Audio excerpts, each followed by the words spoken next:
موزیک و گەشەپێدانی مرۆیی ناونیشانی تازەترین کتێبی منە کە ئەم ساڵ 2023 لە دەستگای چاپ و پەخشی سەردەم چاپ کرا.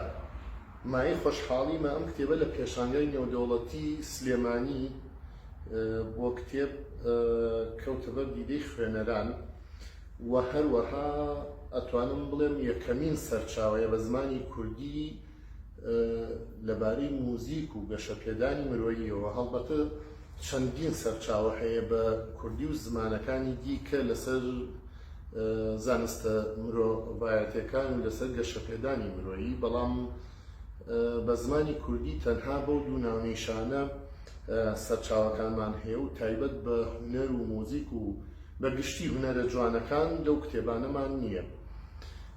ڕاستیەکەی بیرۆکەی دانانی ئەم کتێبە دەگەڕێتەوە بۆ ئەو کاتەی کە ڤایرۆسی کۆڕۆنا هەموو جیهانی تەنی لە ساڵی 2019 من پلانم دانا کە خوێندنەوەکانم لەو مەودایە تایبەت بن بە گەشەپێدانی مرۆیی و زانستە مرۆڤایەتیەکان بە زمانەکانی کوردی، فارسی و عەرەبی.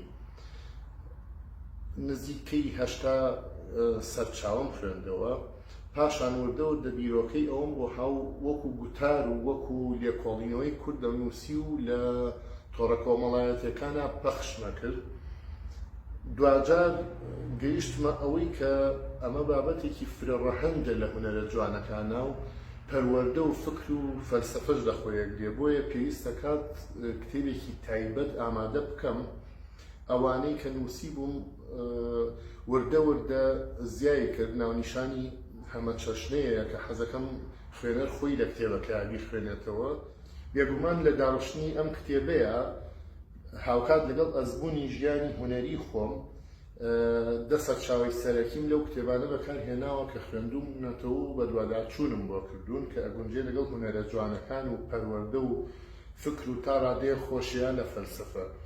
ئەم جۆرانە لە کتێبی زانستە مرۆڤایەتیەکان و بە تایبەت ئەوەی کە خۆم گونجانومە بۆ هونەرە جوانەکان بە تایبەتی مۆزیک گرنگیەکەی لەوەدایە. بۆ نمونە فێرخوازێک لە ناوەندێکی خوێندنە ئامێرێک فێرە بێ، کۆتایی خوێندنەکەی تەواوە بێت، دوای ئەوە بزانێت چیەکە، یاخود بزانێت بۆ کەمانچێک ئەژەنێ، یاخود بزانێت بۆچی ئاوازدا ئەنێت، چۆنی بتوانێت گرنگی و ئامانجەکانی چۆن کاتەوە و بە چ مەبەستێک ئەو کارە دەکات، بە چ مەبەستێک ئەژەنێت، بە چ مەبەستێک مۆزیک دادەنێت. ئەم لایەنانە تا ئێستا کەمترین لێدوان و سیمینار و قسەی لەسەر کراوە بە زمانی کوردی.